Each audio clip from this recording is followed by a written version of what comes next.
সাবেক ছাত্র নেতা অধ্যাপক মিয়া মোহাম্মদ কোরআন অধ্যাপক মিয়া মোহাম্মদ কোরআন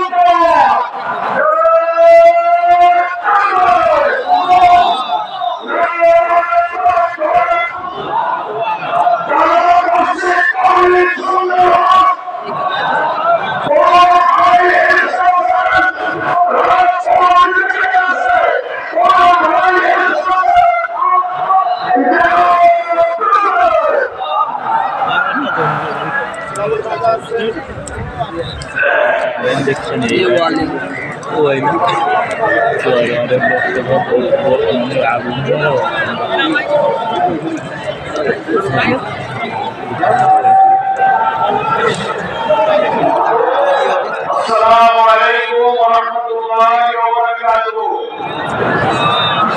সবাই আপনারা ভালো আছেন আলহামদুলিল্লাহ আলহামদুলিল্লাহ রাব্বিল আলামিন সালাতু ওয়াসসালামু আলা সাইয়্যিদিল মুরসালিন ওয়া আলা আলিহি ওয়া সাহবিহি আজমাইন বাংলাদেশ জামাত ইসলামী সাতক্ষীরা জেলার তারা উপজেলা উদ্যোগে আয়োজিত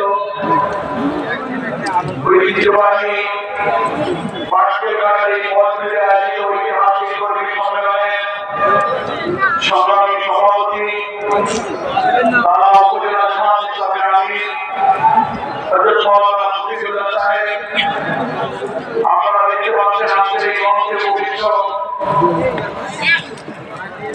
তারা সাতক্ষীরা এই জনপদের জননন্দিত নেতা, ঢাকা বিশ্ববিদ্যালয়ের এককালীন মেধাবী ছাত্র, রাজশাহী বিশ্ববিদ্যালয়ের সিনেট সদস্য, বাংলাদেশ জামাত ইসলামী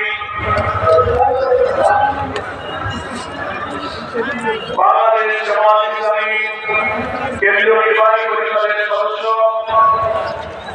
সংগ্রামী নেতা অধ্যক্ষ মোহাম্মদ ইসুল্লাহ, মঞ্চে উপবিষ্ট সাতক্ষীরা গণমানুষের আরেক প্রিয় নেতা, একজন বিশিষ্ট আলেমী, বাংলাদেশ জামাত ইসলামী কেন্দ্রীয় কর্মপরিষদের সদস্য মহাজির আব্দুল মালিক, মঞ্চে উপবিষ্ট কেন্দ্রীয় কর্মপরিষদ সদস্য, আমাদের পার্শ্ববর্তী কয়লা বাহিনীর মানুষের জননন্দিত নেতা মাওলানা আবুল কালাম আজাদ, মঞ্চে উপস্থিত আছেন কেন্দ্রীয় মজলিসে শুরার সদস্য, সাতক্ষীরা জেলার সাবেক আমির হযরত মাওলানা জলিলুল বাশার, মঞ্চে উপস্থিত আছেন নবনির্বাচিত সাতক্ষীরা জেলা আমির, বিশিষ্ট শিক্ষাবিদ, আমাদের এই জেলার বর্তমান সম্মানিত জেলা আমির আমাদের প্রিয় মুকুল ভাই, এখানে আমাদের মঞ্চে কেন্দ্রীয় মজলিসে শুরার অনেক সদস্য উপস্থিত আছেন,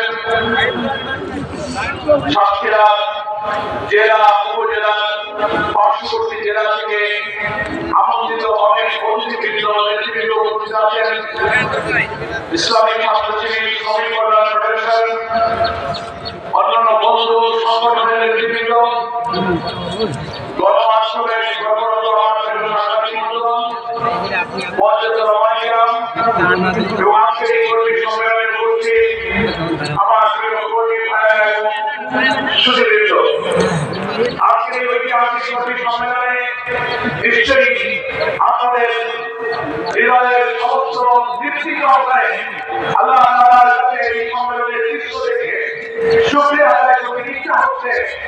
কর্মী সম্মেলনের এই জনতার ঘর ধরে জামাত ইসলামী জনসভা শুরু করে এই সাতক্ষীরায় জনসভা করার স্থান থাকবে না।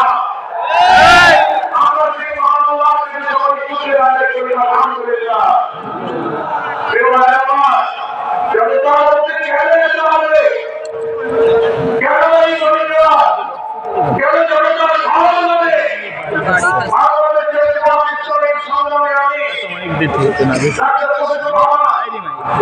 যিনি বাংলাদেশের রাজনীতিতে সবচেয়ে আলোচিত ব্যক্তিত্ব, সবচেয়ে নন্দিত নেতা, সবচেয়ে মানবিক নেতা, প্রথম বাংলাদেশ গোলাম যিনি ছাত্রছাত্রী, তিনি রাজধানী ঢাকা থেকে বাংলাদেশের শহরে গ্রামে জীবন শুরু করেছেন।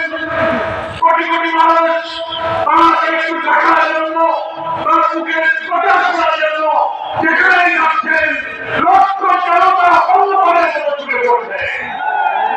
কেন মানুষ এইভাবে বাংলাদেশের কানে শুরু হলো?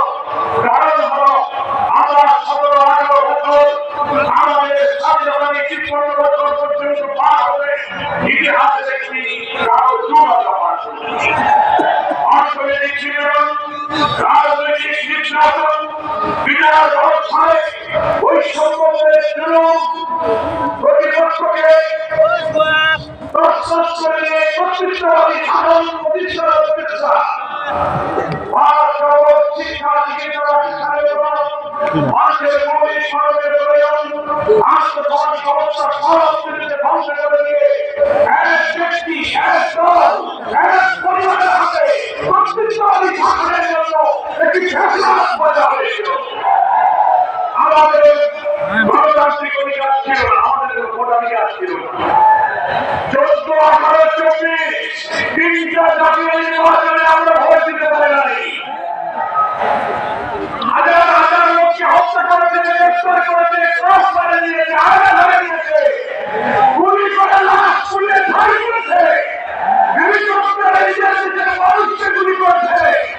এই 18 বছরে সেই 2006 সালের 6 আগামী অক্টোবর ঢাকা পরিসরে সমস্ত খুনের মাস্টার নাই শেখ হাসিনা তার নির্দেশে রোগী পরীক্ষা দিয়ে 7 জনকে পিটিয়ে সবাইকে হত্যা করে তাদের দীর্ঘ ট্রেনের উপরে দাঁড়িয়ে নাচানাচি করেছিল। সেই দিন থেকে এই 24 সালের 5 আগস্ট প্রায় 17-18 বছর ইতিহাসের কারণে আমরা পার করেছি। 90-এর গণঅভ্যুত্থানের পর বাংলাদেশের রাজনীতি গণতন্ত্রের সাথে অভিযাত্রা শুরু করেছিল।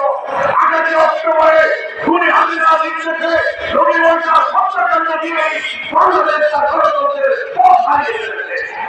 সেই থেকে এই 24-এর জুলাই গণঅভ্যুত্থান পর্যন্ত কত হাজার মানুষকে খুন করেছে, নিরপরাধ মানুষকে ক্লান্ত করেছে, দেশের বরেণ্য আইন ইসলামিক ফোরাম রাজনৈতিক নেতৃবৃন্দকে কারারুদ্ধ করে তারা হত্যা করেছে, আগে বলে দিয়েছে, বিপদে দিয়েছে। এই শাস্ত্র হাজার হাজার কর্মীকে সেখানে মুক্ত করা হয়েছিল। এই শাস্ত্রে 48 জন ঈশ্বরের আন্দোলনের কর্মীকে শহীদ করা হয়েছে। বাংলাদেশের সবচেয়ে নির্যাতিত জনতা হলো সাক্ষীরা। এই সাক্ষীরাই ইসলামী আন্দোলন করার উপরে আমাদের নেতা কর্মীদের বাড়িঘর পূর্ণতা দিয়ে ভেঙে চূড়া করে দেওয়া হয়েছে। রাজনৈতিক পরিবর্তনের অবস্থায় এই দৃশ্য নদীর কোথাও ফিরে পাওয়া যায় না। তিনি চেয়েছিলেন উনি শুধু ক্ষমতায় থাকবেন, উনি ওনার পরিবার, ওনার দল, ওনার শিল্পে চাকরি বাকরি ব্যবসা বাণিজ্য রাজনীতি সবটা হাতে থাকবে আর বিরোধী দল সবাইকে শেষ করে দেবে। এটার নাম তো জাতিবাদ, সবাইকে কিনা এটার নাম হচ্ছে কর্তৃত্ববাদী শাসক। আমি বলবো সেখানে শিক্ষিত হবে, তোমাদের কোনো কথা হবে না।